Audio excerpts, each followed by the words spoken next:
Po odvrátení smrteľného nebezpečenstva za krivé obvinenie zo zrady tajných plánov vyhnancov gubernátorovi pokračuje Beňovský v stretnutiach s gubernátorovou dcérou Afanáziou, ktorá nedbá na spoločenské konvencie a verejne prejavuje city svojmu učiteľovi. Jej matka, sklamaná dlhoročným životom na Kamčatke, plne stojí na dcérinej strane a presvieča manžela, že by mal v záujme Beňovského podniknúť niektoré vážne kroky.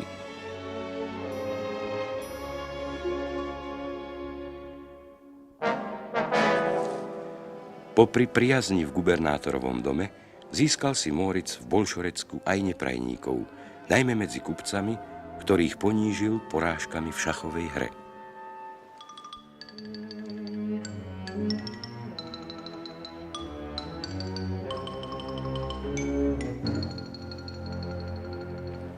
Podľa starého tunajšieho zvyku posiela kupec Kazarinov v deň narodenia cárovnej Beňovskému balíček vzácneho indického čaju.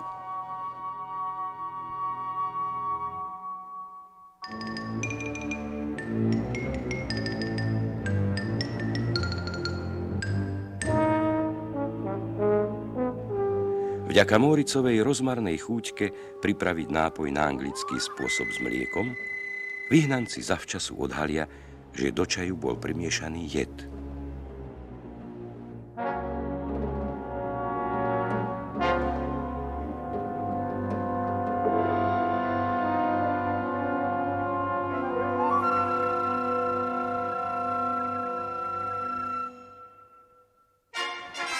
Beňovský je rozhodnutý, že Kazarinovou zločin oznámi gubernátorovi. Ale Nilovová, ktorá v ňom vidí budúceho zaťa, presvedčí ho, že ak chce dosiahnuť úspech, musí s čajom zahrať zložitú komédiu. Najlepšie tak, ak ho daruje ďalej, napríklad jej samotnej. Pri večeri miestnej honorácie, ktorú gubernátor usporiadal na oslavu cárovniných narodenín, Nilovová s Beňovským dohovorenú komédiu zahrajú a usvedčia kupca Kazarinova zo zákerného činu.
Za svoje zásluhy, najmä však pričinením Nilovovej, dostáva Beňovský v zmysle dávneho výnosu Petra I. milosť a opäť sa stáva slobodným človekom.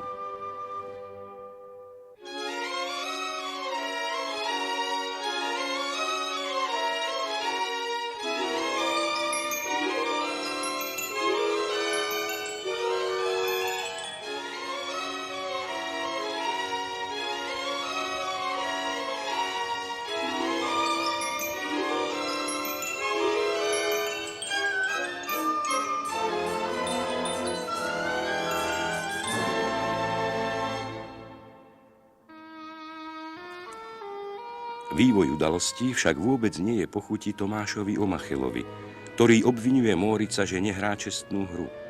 Pripomína mu Vrbové a mŕtvu Annu Lentulajovú. Vyhráža sa, že mu zabráni usmerňovať beh udalostí tak, aby naozaj mohol uskutočniť záchranu vyhnancov a že mu tiež zabráni odísť z Kamčatky. Beňovský rázne odmieta Omachelové zámery a prinútený okolnostiami zasnubuje sa s gubernátorovou dcérou Afanáziou.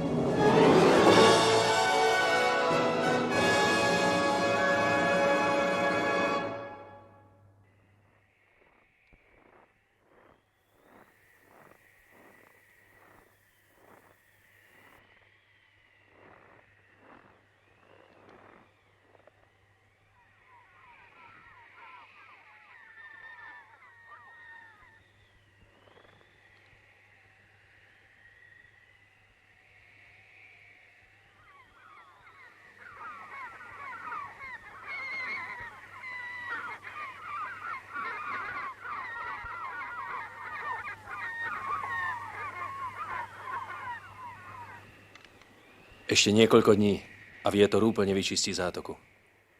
Na more by sme mohli vyplávať hoci aj zajtra. Keď si pomyslím, že o týždeň, o dva budeme môcť stade z lode pozerať, ako sa ten pahorok vzdialuje,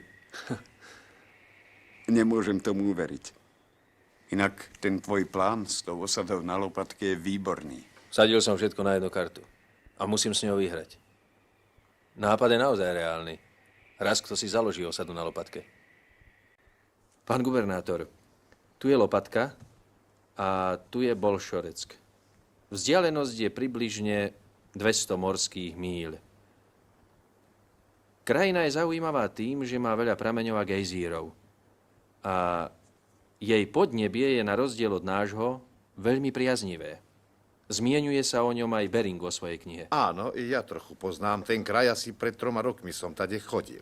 Ale priznám sa, že sa len na to pamätám, že všade v dolinách sa usadzuje para. Tak je. Para, to je tá sila, ktorú nesmieme nechať nevyužitú. Kam mierite, milý pán? Hneď to vysvetlím. Vďaka pare z horúcich prameňov urodí sa tam všetko, čo je tu na Kamčatke neznáme a čo musíme dovážať z ďalekých krajín. Zemiaky, ovocie, zelenina. Malý raj by sme tam mohli vytvoriť. A tým by sa Bolšoreck stal úplne sebestačným. A dokonca by sme boli schopní zásobovať celú východnú Sibír až po Ochotsk. Celé Rusko bude vravieť o lopatke ako o čarovnej záhradke gubernátora Nilova. Nádherné. Veľkorysý plán, milý syno. Len neviem, čím chcete začať. Máte už nejakú konkrétnu predstavu? Samozrejme. Prvý rok venujeme pokusom. A vyskúšame každú zvláštnosť kraja. Veď sad na Kamčatke nie je maličkosť, pán gubernátor. Záhrada na Kamčatke. Úžasné. Nož ale ako si teda predstavujete začiatočné práce? No, predbežne by nám stačilo 15 ľudí. A potrebná výstroj, ktorú by mohol zaviesť kapitán Čurin na lodi Svätý Peter a Pavol. Čurin by mohol aj dozrieť na tých 15 vyhnancov. No ak by ste považovali za správnejšie, pošlite s nimi niekoľko kozákov s veliteľom. Loď sa môže ich hneď vrátiť, aby bola po ruke, ak by ste ju potrebovali. No a ešte náklady expedície? Tak na cestu potraviny a sladkú vodu, dávku pušného prachu a olova, ktorú vyhnanci aj tak dostávajú. No a samozrejme náradie, aby sme sa mohli pustiť do práce. To je vlastne všetko, pán gubernátor. Áno, vec vyzerá uskutočniteľná. Rozhodne celkom uskutočniteľná. Nie v nej nič fantastické, je celkom reálna. Odsúhlasím váš plán, milý pán Grof. Ešte dnes vydám potrebné príkazy, zadovážim aj náradie. A ľudí si vyberte sám.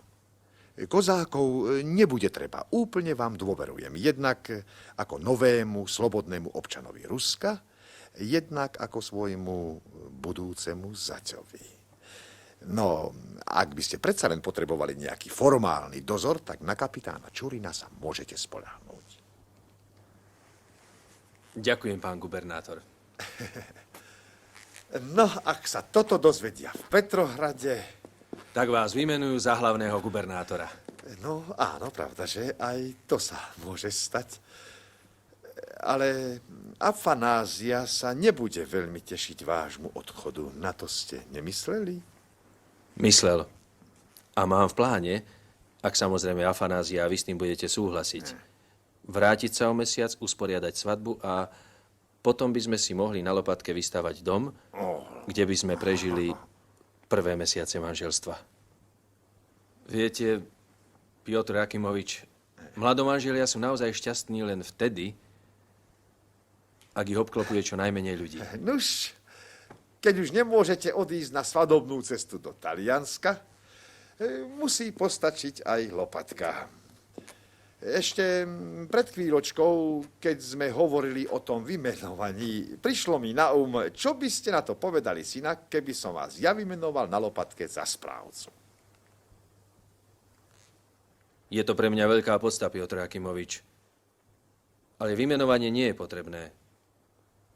Budem tam pracovať i tak podľa svojho najlepšieho vedomia a svedomia. O tom vôbec nepochybujem. Ale dúfam, že ma správne pochopíte. Hoci aj bez riaditeľského platu v žiadnom prípade nebudete biediť, predsa sa len muž cíti oveľa príjemnejšie, ak môže disponovať vlastným príjmom. To je pravda, Piotr Jakimovič. Ale Nijaké ale, milý synu. Nástojím na tom, aby ste vymenovanie prijali. v tom prípade sa musím podrobiť vášmu želaniu.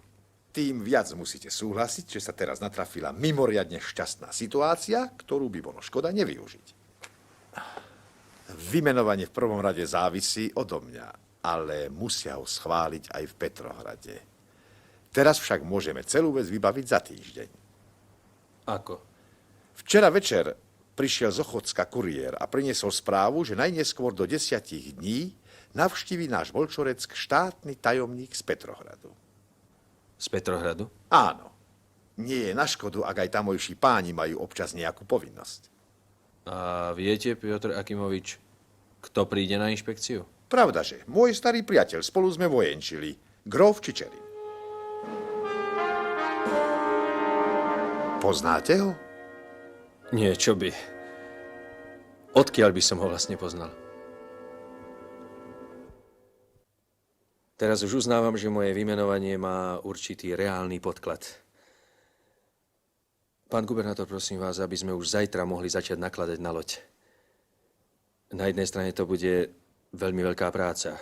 A na druhej strane pán grof Čičerin sa bude mať možnosť stretnúť nielen s plánmi, ale aj faktami. V poriadku, syn môj. Zajtra začnite.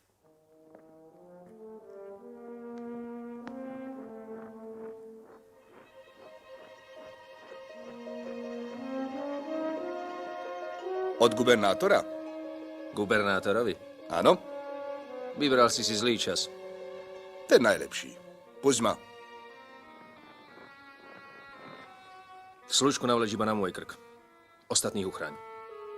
Neboj sa. Premyslel som si to. Počkám ťa tu. Ak by si prišiel s kozákmi, aby ste ma nemuseli hľadať. Ak sám, rozdelíme sa o cestu domov.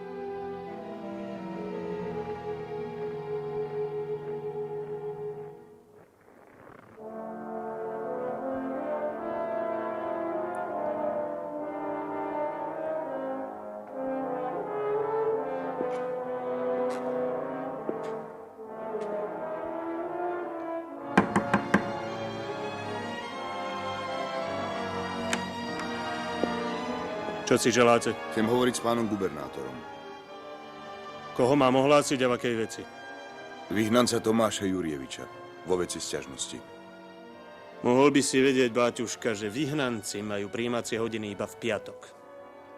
No, ale vyzeráš ako slušný človek, tak to oprobujem.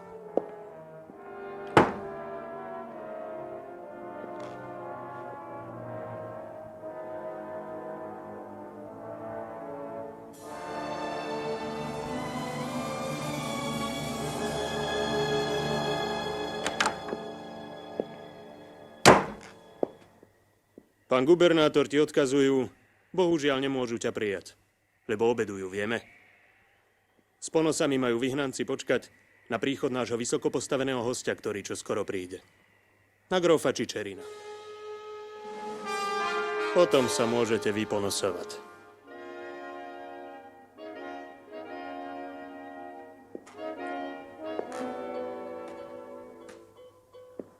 Ale nezabudni, kozák Arkádij s vami hovoril vždy slušne.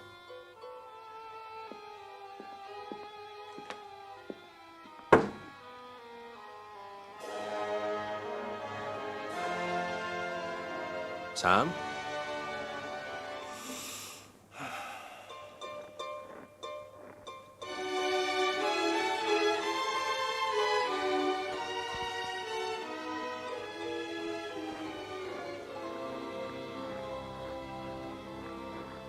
Ty si to vedel? Vedel. Ale keby som ti to bol povedal ja, neuveríš. Vyhral si, Moritz. Ďakujem pekne za takú výhru. Ako by si nevedel, čo nás čaká, ak na Štičeri nájde. Šibenica. Na poriadnej breze. Teda?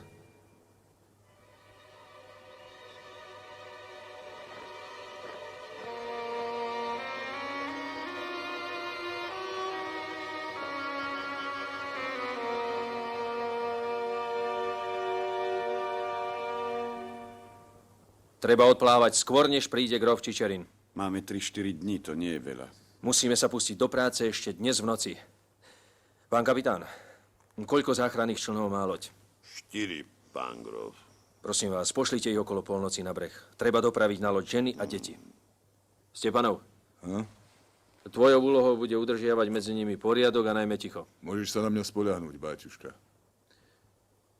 Vás, pán kapitán, prosím, aby ani jeden muž z vašej posádky neopustil loď, kým bude v prístave. V poriadku. Zoznam vecí ste pripravili? Áno.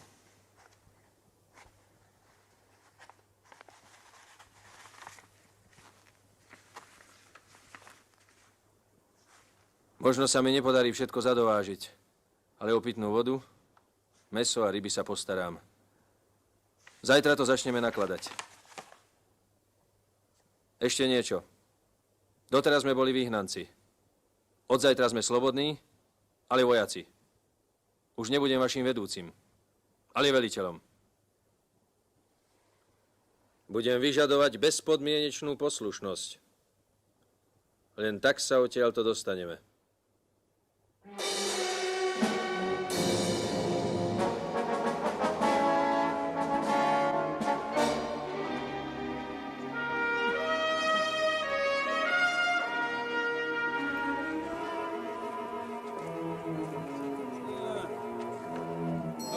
Poďme, chlapci, poďme. No, a neľutuj ten súd, Baťuška. To nie je pálenka. To je devňa, priateľko, a nie milenka. No, nehľadkaj hu, ale dvíhaj, pekne dvíhaj, no poďme. Pri žene by si nespal, ani tu nespí. My už ostaneme na lodi, Christov. Keby sa ťa hocikto pýtal, čo robíte, povieš, nakladáme. Výstroj na príkaz gubernátora Nilova pre osadu na Lopatke. Rozumieš? Rozumiem. O ničom inom nevieš, nič iné nepovieš. V poriadku. Poďme. Poďme, chlapci, šikovnejšie. No pohnite kostrov. Šikovne, chlapci, šikovne, poďme, aj vy tam poďte. Zodvihni tú devničku, neboj sa. Čo sa jej bojíš? No poďme, chlapci, poďme. No poďme, chlapci, šikovne. Tak.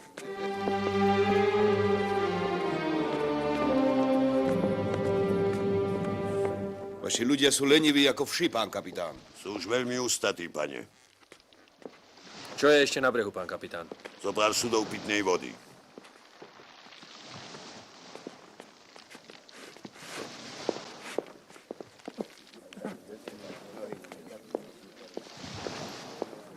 Ako sa cítia ženy a deti v podpalubi? Všetko je v poriadku, Moritz, nerob si starosti. Loď z ľavej strany! Zo smeru vetra!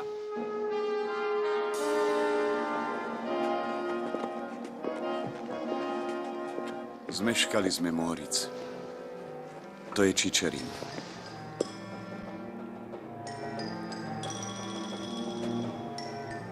Čo sa to tam robí pri tej lodi?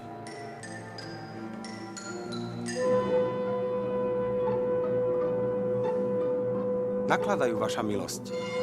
Keď pristaneme, podám hlásenie.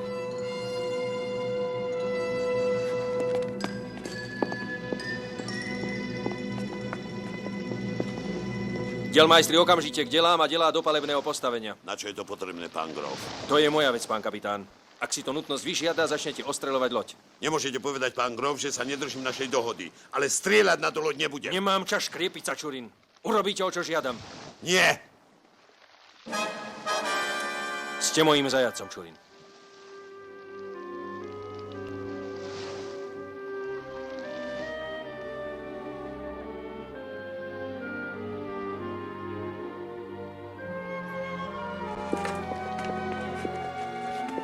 No poďme, chlapi, poďme. Poďme. Poď aj ty, poď.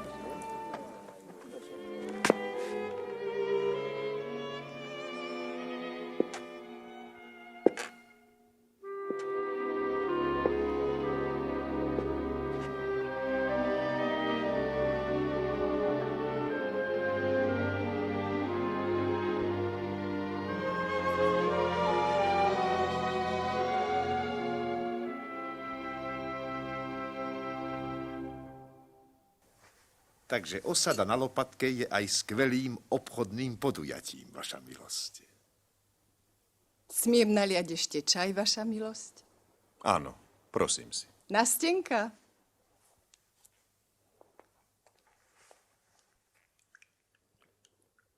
To nie je zlá myšlienka, milý Nilov. Rozhodne nie je zlá. Vidíte, toto máme radi v Petrohrade. Ak niekto má fantáziu a odvahu podujať sa na niečo také. Nápad si zaslúhuje uznanie, pán gubernátor. Je to iba čiastočne môj nápad, vaša milosť. S myšlienkou založiť tam osadu sa ako prvý zahrával snúbenec mojej céry Afanázie. Ale to je nádherné. Gratulujem, slečna, k potešiteľnej udalosti. A smiem vedieť, kto je ten šťastný muž? Je to vzdelaný človek a pravý šľachtic. V týchto dňoch odhalil sprisahanie, ale k tomu sa vrátim až pri našich úradných rokovaniach, vaša milosť. Zachránil život mnohým z nás. A v súlade s milostivými zákonmi cára Petra Veľkého som mu mohol vrátiť slobodu. Rozumiem. Teda, snúbenec bol vyhnancom. Áno, ale to nezmenšuje jeho ľudské hodnoty, veď práve za to, že ten nápad je jeho, som ho poveril organizáciou osady na Lopatke. Bol by som veľmi rád, keby ste odsúhlasili a podpísali jeho vymenovanie. Grófsky pôvod a jeho priamy charakter ho predurčujú zastávať takúto funkciu. Vraveli ste grófsky pôvod? Dobre som počul? Áno. Nuž, nevolá sa náhodou tento muž s nepoškvrneným charakterom, pán až do špiku kostí, gróf Moritz Beňovský? Ale áno, o ňom hovorím.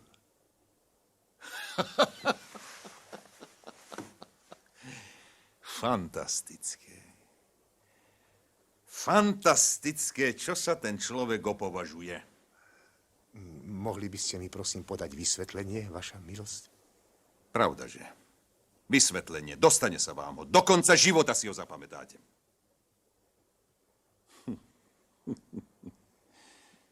Geniálny chlapík. Na môj dušu geniálny. Prepáčte, vaša milosť, odídem do svojej izby. Počkajte. To, čo tu počujete, bude aj vás veľmi zaujímať.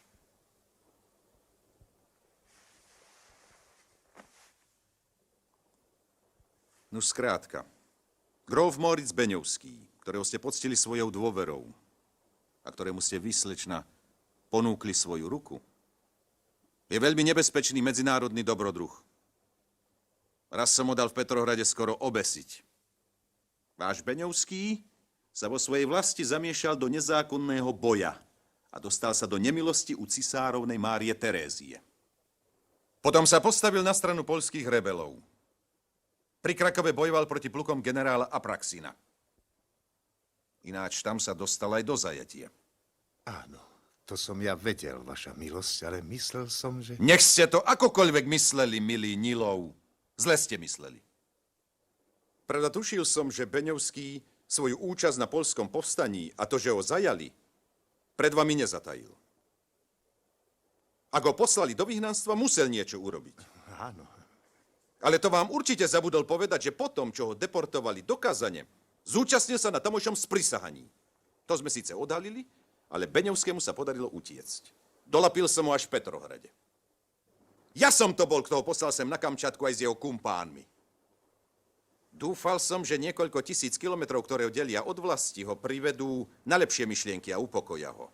No mýlil som sa. Potkan si nájde aj najmenšiu dieru v stene. A vy ste mu vysekali taký otvor, cez ktorý sa mohol ľahko preklznúť. Jeho cieľ je jasný. Získať loď Svätý Peter a Pavol a odplávať s ňou do Európy. Nuž to by bol romantický životopis grófa Mórica Beňovského. Dúfam, teraz uznávate, že sa mu podarilo oklamať vás. Uznávam, vaša milosť. A čo teraz mienite urobiť? Čo mienim robiť? To je predsa samozrejme. Čo najrýchlejšie ho dám obesiť. Prepáčte, ale predsa je to len môj snúbenec. Váš snúbenec má v Poľsku manželku a malé dieťa.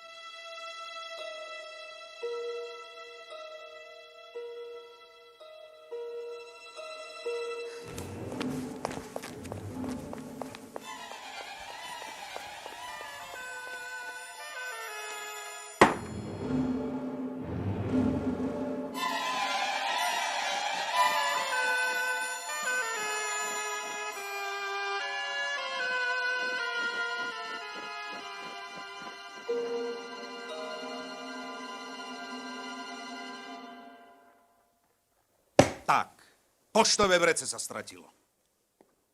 A v ňom aj list, v ktorom som charakterizoval pána Beňovského. A vysvetlilo vám to nejako jeho grófstvo. Áno, vaša milosť, a veľmi zrozumiteľne. Keď sa im najrychlejšie rozbila tá plť, snažil sa zachrániť veliteľov života, tak sa o poštové vrece nemohol starať. A na to ste nemysleli, milí Nilov, že Beňovského ľudia mohli naschvál rozbiť plť, aby mohli poštové vrece potopiť? Ja nemám v povahe podozrievať, vaša milosť. To je dosť veľká chyba, pán gubernátor, dosť veľká chyba. Postavenie, ako je vaše, nemožno zastávať s naivitou, ktorá by pristala školákovi. Čo mám s vami robiť, Nilov?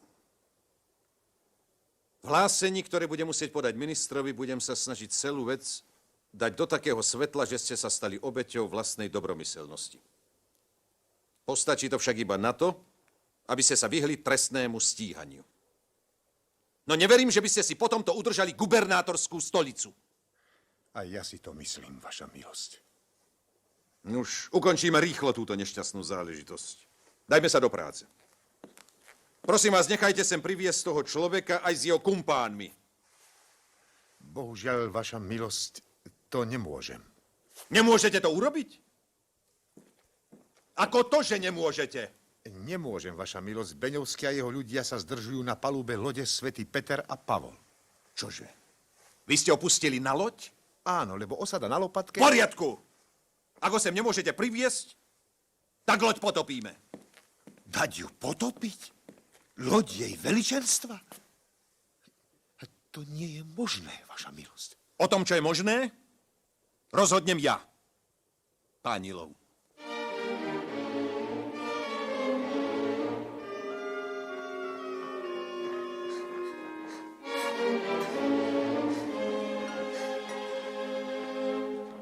Kozáci do zbrane! Poďme, banda jedna lenivá, poďme! Pohyb!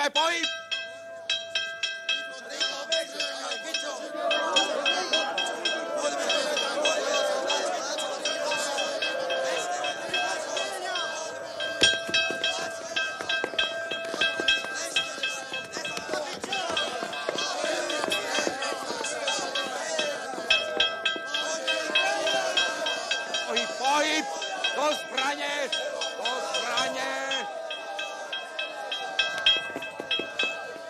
Poďme! Chytro! Poďme! Hýbte sa tam, banda jedna lenivá! No vidíte, toto sa mi páči, pán gubernátor. Rusko by potrebovalo takýchto kolosovovcov. Ešte raz vás úpenlivo prosím, vaša milosť, nedajte strieľať. Loď s 2 radmi diel. Sú to len mizerné 6-librové lodné delá. Pri takomto vlnobití sa nedá s nimi presne zamierať. 24 diel, pani. Prekontrolujte ešte raz svojich ľudí a dajte povel páliť, kým nie neskoro.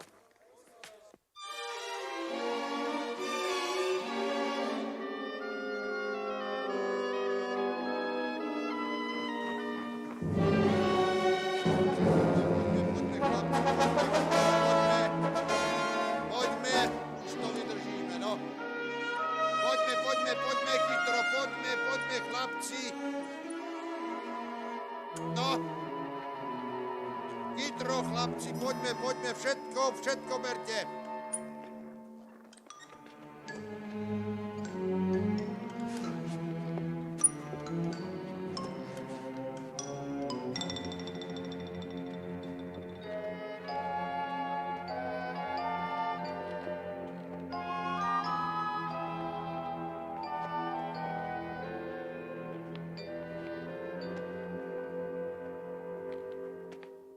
Chytro, mládenci, šikovne.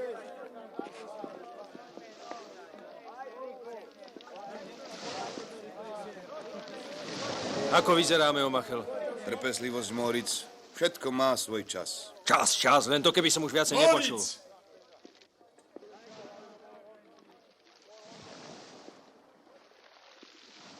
Na hrade je rušno. Kozáci pripravujú delá. Áno, s tým som rátal. Čičerin nemá inú voľbu. Ak sa nechce pozerať, ako voľne vyplávame z prístavu, musí nás potopiť. Sleduj ich ďalej.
Nie je možné, podrž.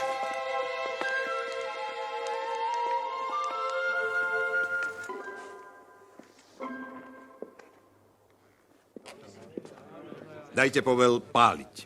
Kým bude moja dcera na brehu, nevydám rozkaz k paľbe, vaša milosť.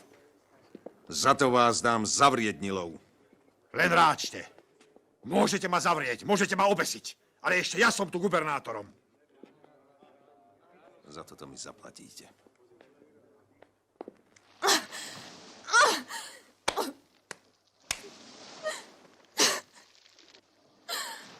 Nemali ste sem chodiť. Začnú strieľať. Vezmi ma so sebou. Niet pre vás miesta na lodi. Bola som len nástrojom však. Áno. Tak, ty si ma nikdy neľúbil. Nikdy. Nikdy. Ani na liščom vrchu, nie!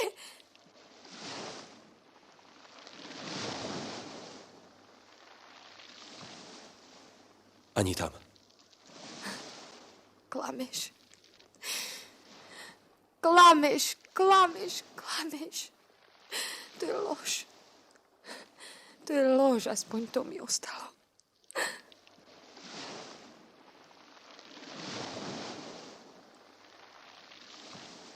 Tak choďte, grof Beňovský. Darujem vám celý svet.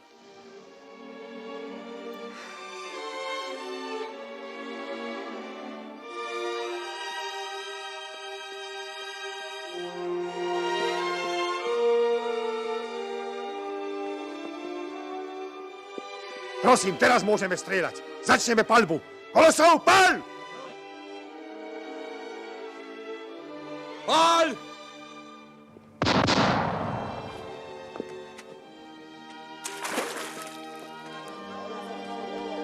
Moritz! Moritz, poď! Chlapi, hýbte sa!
Tak čo, začneme aj my?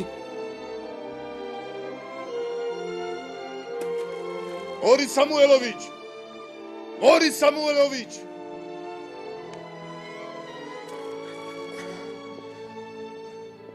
Kapitán Čurin sa práve obesil. Čo teraz?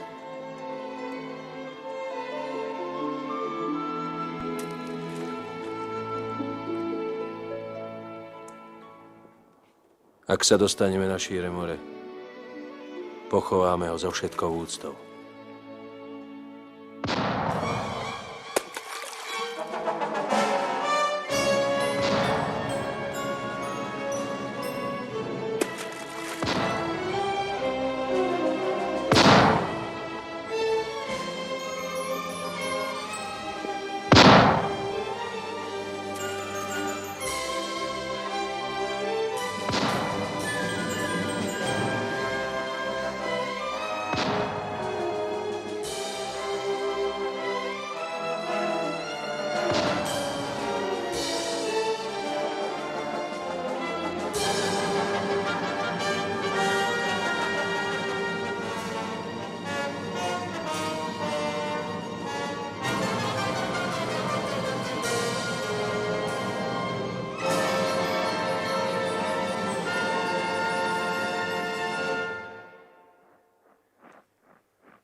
Slečna,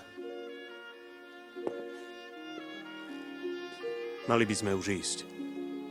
Nevedia, kam ste sa podeli. Kam mám ísť?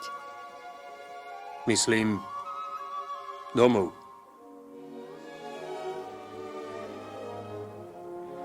Kde ja mám domov? Vieš to?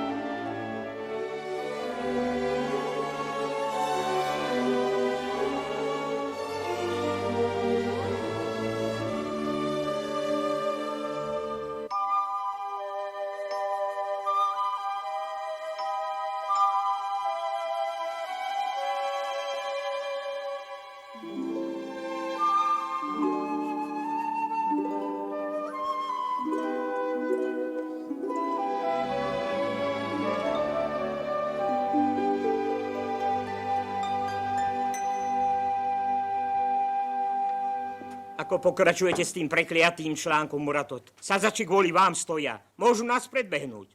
Pán redaktor, na obed som predsa musel zastihnúť ešte vo vitri kuriéra. No získal som niekoľko dôležitých informácií. Inak článok je už hotový. Chýba, myslím, už iba posledná veta. Chcem počuť, čo ste zatiaľ napísali, Muratot. Priznám sa, som nepokojný. Naše noviny musia uverejniť túto senzáciu ako prvé. Vyzdvihol by som len niekoľko dôležitých momentov. Hlavný titulok Beňovský vo Francúzsku. Prvý podtitulok Hrdina z Kamčatky na ceste do Paríža. Druhý podtitulok, povedzme, Cesto búrok za slobodou. Trochu nadnesené. Ale to už tak býva pri našom povolaní. Pokračujte, Muratot. O niekoľko dní budeme môcť v hlavnom meste našej vlasti privítať mimoriadneho človeka. Grof Moritz Beňovský, uhorský šľachtic, ktorý prešiel sibírskym peklom, boril sa s ľadovým objatím na Kamčatke, s nadľudskou vôľou takmer zázračným spôsobom dostal sa na svoje lodi až do prístavu v Toulon. Lodi, ktorá je krehká ako orechová škrupinka. Slúbili ste, že sa obmedzíte len na dôležité momenty. Ako si prajete, pán redaktor? Na pravej strane popisujem, ako Beňovský zorganizoval sprisahanie vyhnancov, ako s bezpríkladnou chladnokrvnosťou získal loď, pustil sa do boja s cárskou presilou a ako musel zviesť gigantický zápas so živlami, keď odplával z Kamčatky. Bude z vás dobrý novinár, Muratot. Neskrblite prívlastkami. Pokračujte. Nasleduje cesta na lodi. Zastávka na japonskom pobreží, náčrtok mapy zeme, kam dosiaľ nevkročil Európan, boj s domorodcami na Formóze, cholera v Kantone, za obede padne takých 20 ľudí, strašná búrka pri mise Dobrej nádeje, plavba so zlomenými sťažňami až na Kanárske ostrovy a potom s núdzovými plachtami až do Toulonu. Výborne. A záverečná veta? No niečo ako... Tento mimoriadny človek si zaslúži mimoriadnu pozornosť. Zlé, ploché fráza.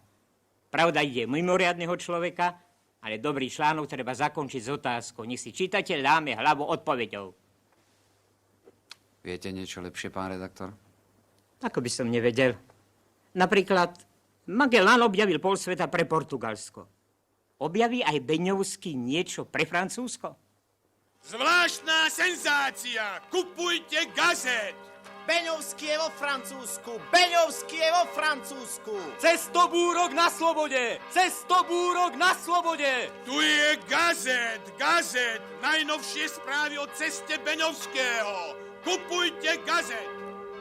Mimoriadny extraordinér! Gazet! Kupujte gazet! Kúpte si gazet! Nech sa páči gazet! Čerstvé vydanie gazet! Zvláštna senzácia! Najnovšie vydanie gazet, muž, ktorý skrotil mora a priplával k nám. Beňovský v Paríži, nech sa páči gazet, kupujte gazet. Nech sa páči gazet, madam, mimoriadna senzácia, zvláštne vydanie. Kupujte gazet. Videl už vôbec niekto toho človeka, toho slávneho grófa? Nevidela som ho, ale rada by som sa s ním stretla. Vraví sa, že je pekný.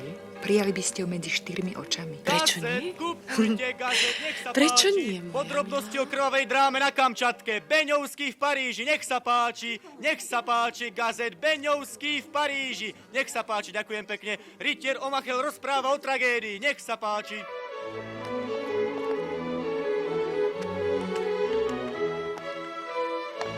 Na ministerstvo námorníctva a kolónií.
Teším sa, pán Grof, že vás poznávam.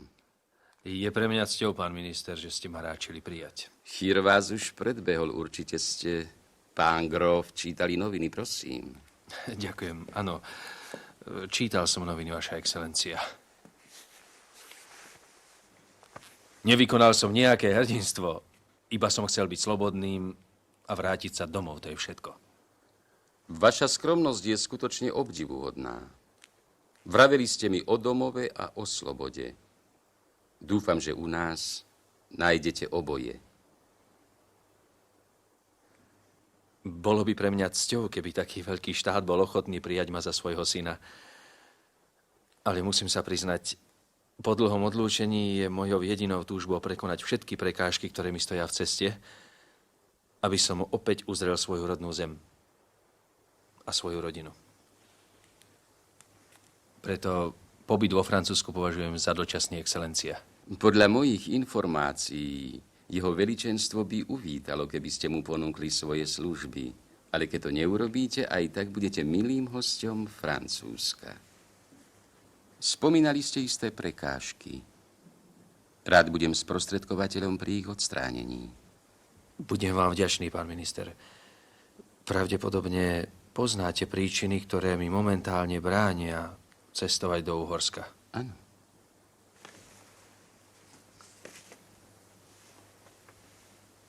Keby ste boli takí láskaví a mohli zariadiť, aby sa tieto dva dokumenty dostali do rúk jej veličenstva Márie Terézie, preukázali by ste mi veľkú priazeň, vaša excelencia. V prvom dokumente je moja žiadosť o milosť a v druhom dokumente prosím, aby sa zatiaľ moja manželka aj s dieťaťom mohli vysťahovať do Paríža. Obidva dokumenty pošlem do Viedne po najbližšom kuriérovi. To je to najmenšie, čo môžem urobiť. Ale je ešte niekoľko vážnych finančných otázok, o ktorých sa treba porozprávať, pán Gróf. Isté to súvisí s loďou, vaša excelencia. Áno. Lepšie povedané, nejde o otázky. Skôr by som vám veľmi rád niečo oznámil. Loď Svätý Peter a Pavol, s ktorou ste zakotvili v Tulone, formálne patrí jej cisárskej výsosti Kataríne II. A ako takú by ju bolo potrebné bezodkladne vrátiť jej cisárskej výsosti Kataríne II. A prakticky naše ministerstvo je ochotné považovať túto loď za vašu vojnovú korisť a ihneď ju odkúpiť od vás za 300 000 libier v hotovosti. Neviem, ako sa vašej excelencii poďakovať za láskavosť. To nič. Loď má aj tak pravdepodobne väčšiu hodnotu. Erár na tom ešte zarobí. Kde sa mienite usadiť? Ešte neviem, vaša milosť, ale rozhodne na nejakom tichom a pokojnom mieste.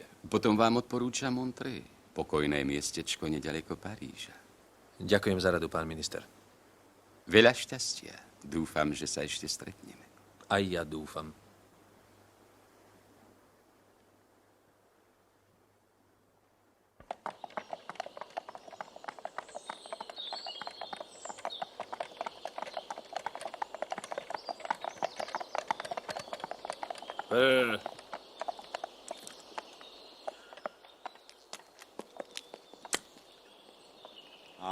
Monsieur Omachel. Monsieur Baturin. Čo tu robíš? Spolu obývame s pánom Grófom tento dom. Pán Gróf a nie Moritz Samuelovič. Dar moje časy sa menia, Baturin. Ideme? Monsieur.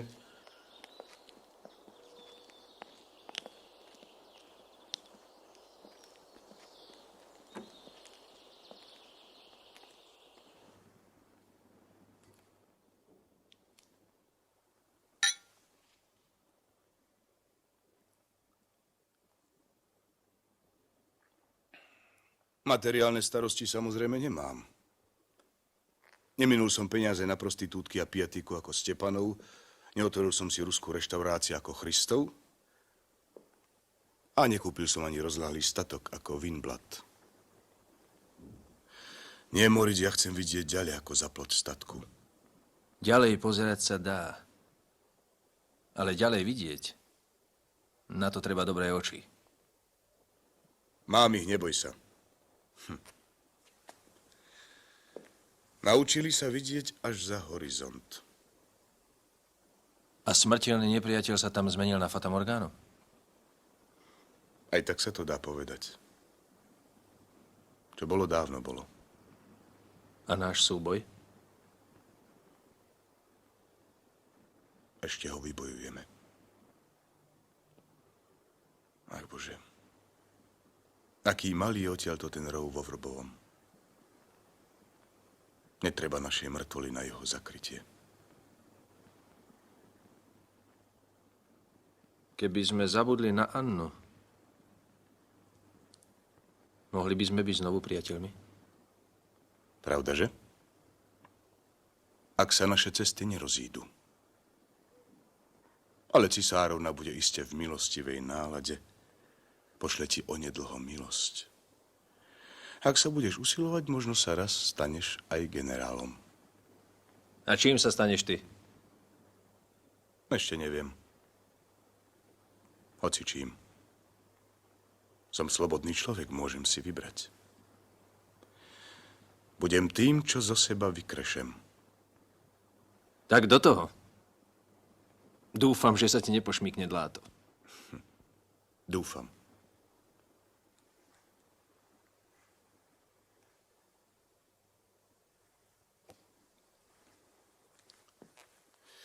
Buď s Bohom, Moritz. Ak príde Zuzana, daj mi vedieť. Rád by som videl tvoju rodinu pokope.